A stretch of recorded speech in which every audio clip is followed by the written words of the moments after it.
Lawn bowling is more than just a game. There's no talking on the green. Genuine 1972 prices. And nothing this soft. Stick it right up and right up. Welcome to Without Bias. Brought to you by Apia. Proudly supporting Bowls Australia. Apia, dedicated specialists ready to help. Call 13 50 50. Apia, get set, go. Local legends wanted. A bowls green is just up the road. Search bowls clubs near me. Wonderful to have your company on Without Bias for another week, our dedicated Lawn Bowl show on SEN, where we delve into the wonderful world that is Lawn Bowl. Sam Hargraves here with you, and a big show for you today. We're going to catch up with Barrie Lester for another masterclass in segment 2. But before we do that, it's always a pleasure to welcome our first guest in, Bec Van Asch, the current Jackaroo and new Bowls Australia high performance manager. She's a multiple world champion, a multiple Com Games gold medalist, and she's always great fun every time we have a chat to her. G'day, Bec. Hey, Sam. How you doing? Thanks for having me. I'm very well, thanks. Congratulations on the appointment, high performance manager of Bowls Australia. How does that sit with you? Yeah, thank you.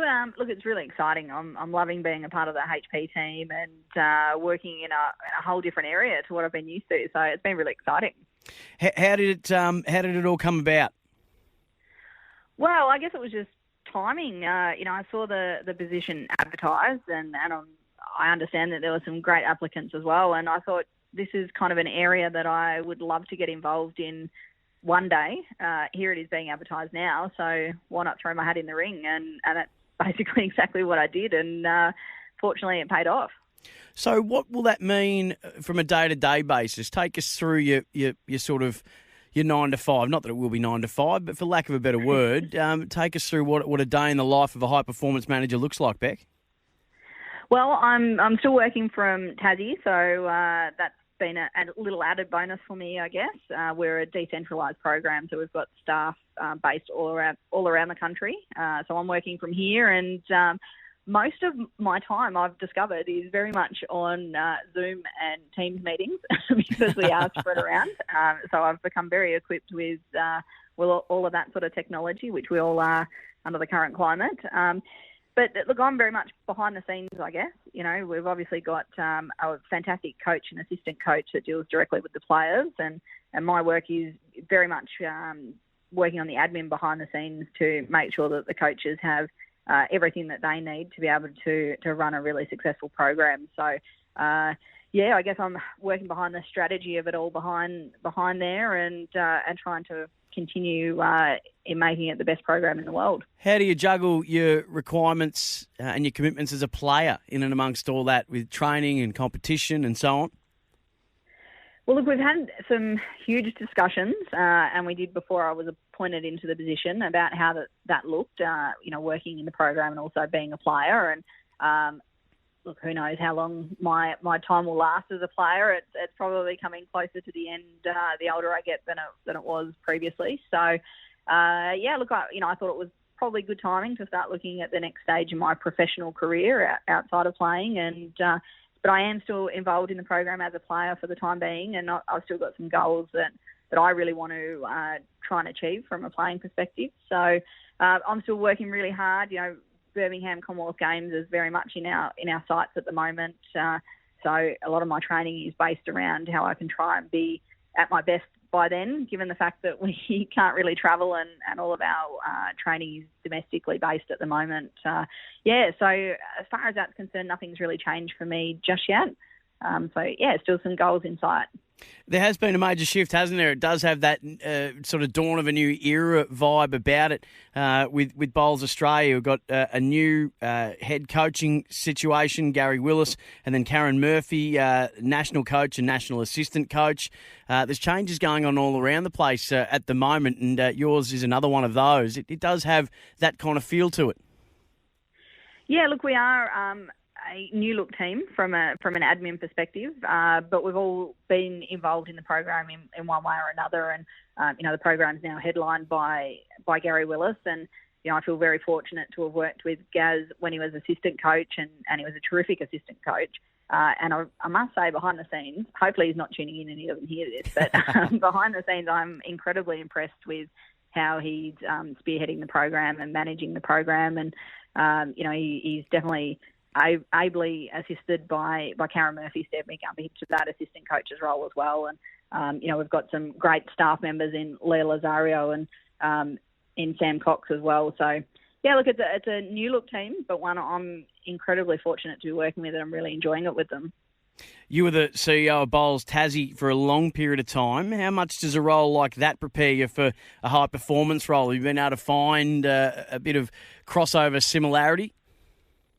Yeah, look, I probably was a bit of a jack of all trades when I was CEO of Bowls Tas. We didn't have a huge amount of resources from a staffing perspective, so I was kind of spread pretty thin across a lot of different departments, and one of those was high performance, and I was helping coordinate our state teams and things like that. So there was a lot that I certainly picked up in that area working for Bowls Tas, and I loved my time here working in Tassie and focusing on Tasmanian bowls, and I hope that I've left a really strong legacy in that role here in Tassie, and I know that they're in a very strong position to keep going forward. So, I was very fortunate to have a pretty good grounding there, and I learnt a lot of skills along the way, and I think definitely has given me a helping hand into this role. How have you found the transition out of that role and into the new one? At times, you probably feel like you've got a little hand on each as you're trying to ease your successor into your old role, and then you try and grow into your new role.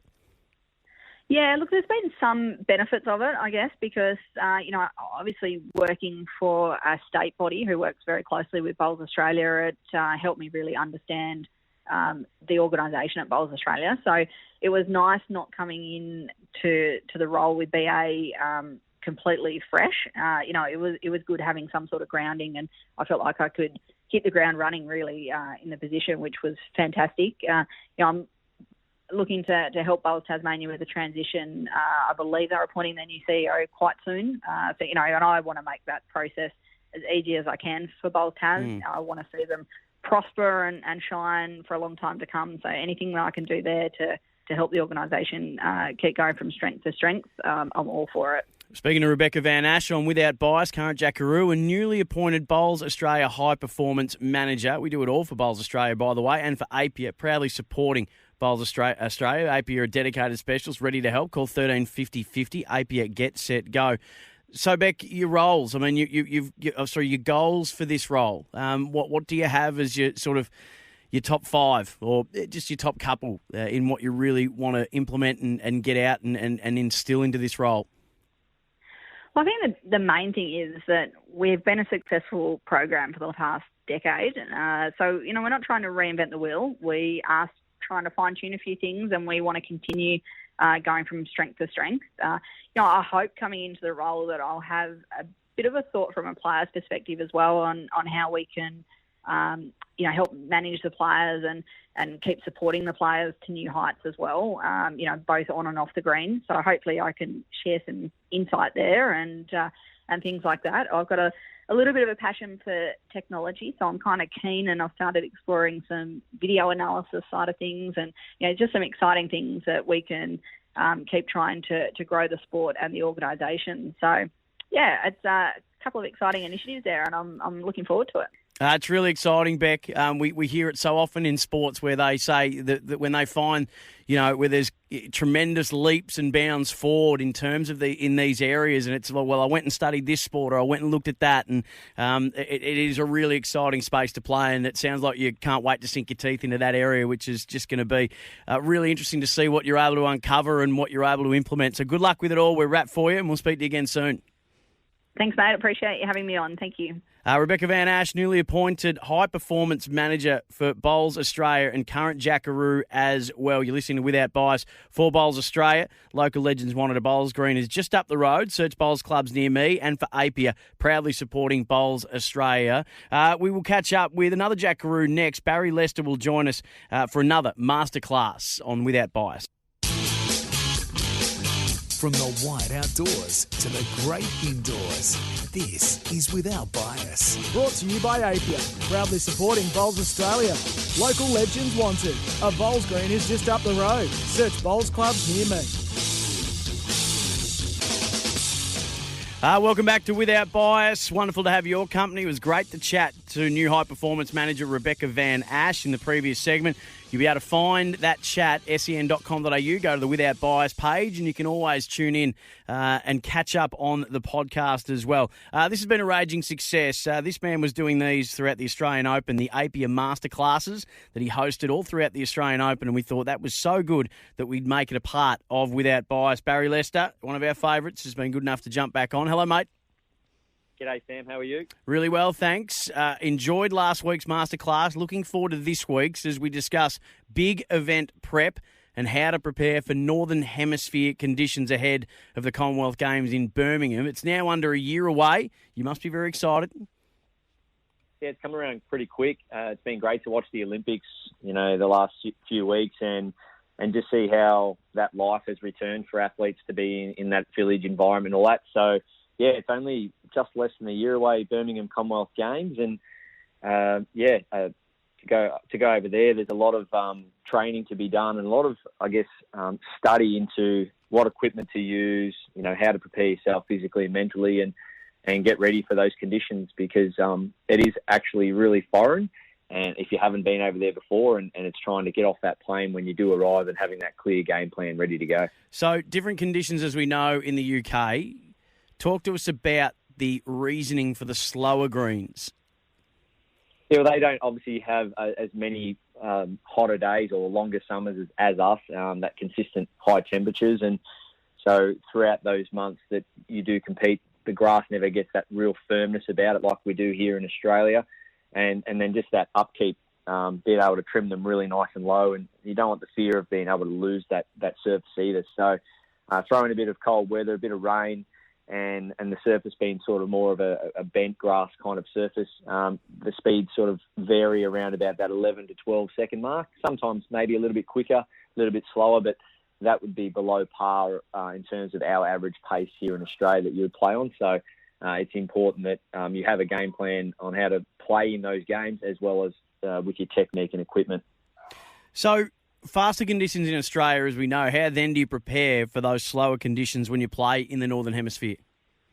One of the first things you have to do would have to be accept the conditions for what they are. I guess we can be a little bit spoiled at times, Australians, playing on sort of that 15-second surface, that nice free-running, firm surface all the time. And the moment we get a bit of a slow green, we might get a little bit precious about it and fear that, we are playing on a slow green, it's going to be a bit of a slog. Well, first of all, you've got to block that out. Just accept it for what it is and then reach into your bag of tricks and know that you've got a technique and your delivery to combat that. So one of the things over there is definitely accepting those conditions, the environment you're in, and not having any negative sort of mental approach about it. And the other one is having a game plan or in your technique and your style to be able to consistently reach the head, the bowls, and play through the heads, knowing that when the bowls are coming in on a tighter angle on a slower green, that there's going to be more movement of the kitty or the jack, so that your bowls need to be on or beyond that head to have any reward. So what about before you leave? Are you able to do what sort of Cricket Australia does and prepare India-like pitches or Caribbean-like pitches at their high-performance centres? Are you able to manufacture a green that replicates those kind of greens in the Northern Hemisphere? Before we went over to Glasgow in 2013, we had a surface in Victoria which we trained on for around about a year, and the club was kind enough to not prepare the green and just look after it so that it only ran very slowly. We're doing that here on the Gold Coast as well, and you need to be on good terms with a local greenkeeper, Sam, and that if you can get out there when it's raining, and I'm sure most greenkeepers with players that know what they're doing, you can get out there and try and train when it's raining, train after it's rained so it's wet and damp.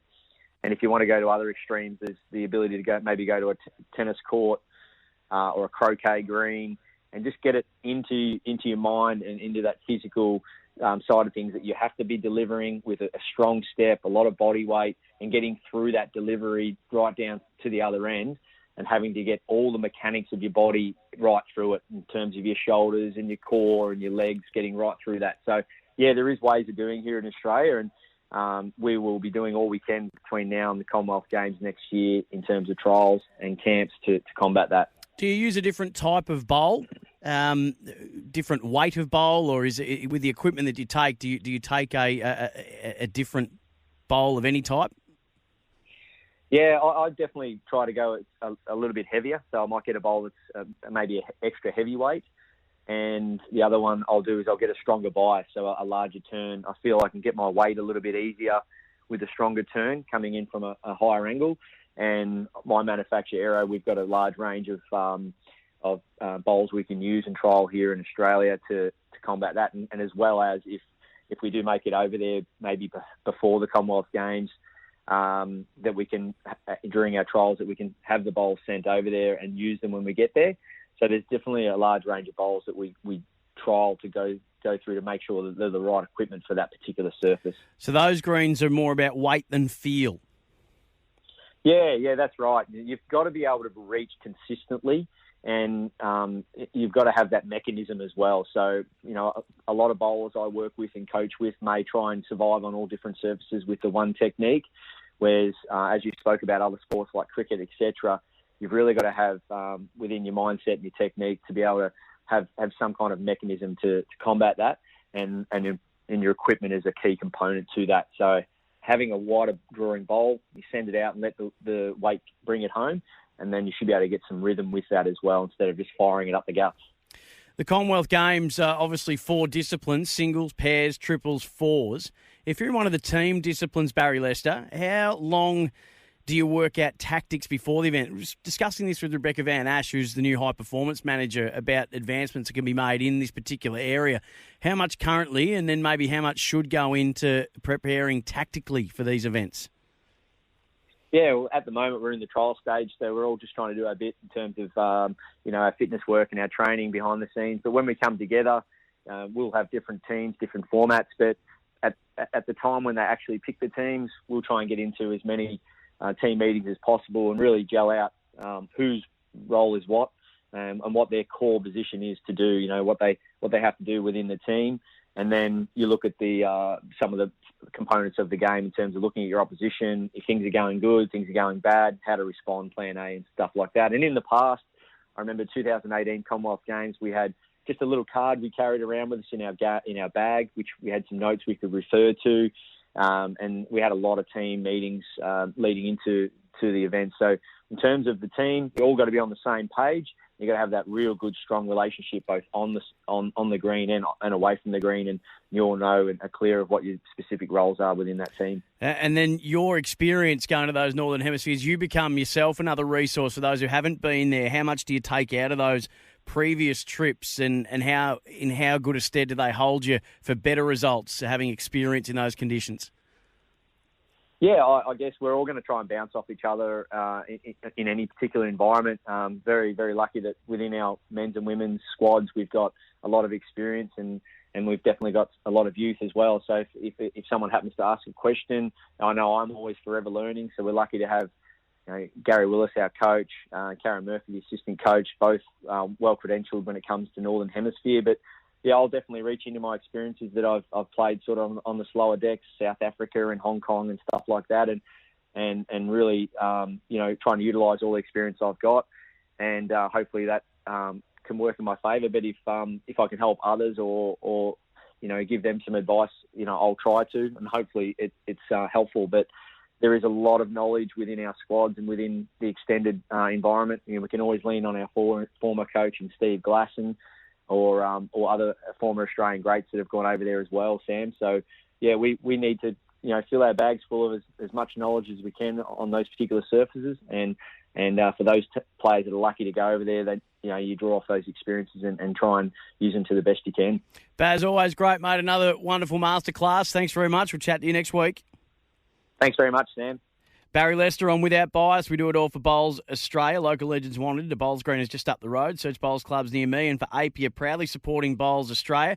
Before we finish up, we always like to anoint our right-at-home Player of the Week, Right at Home Aged Care, Care at Home, Right at Home, Australia's leading provider of home care and disability support this week. Not from a performance point of view on the green, but this is one off the green. Congratulations to superstar Aaron Tees, who with his partner welcomed baby Ashton into the world last month. Congratulations on behalf of Without Bias and the whole Bowls community to the family. That's it from us, and that was our Player of the Week. Right at Home for the best quality in disability support, aged and nursing care at home.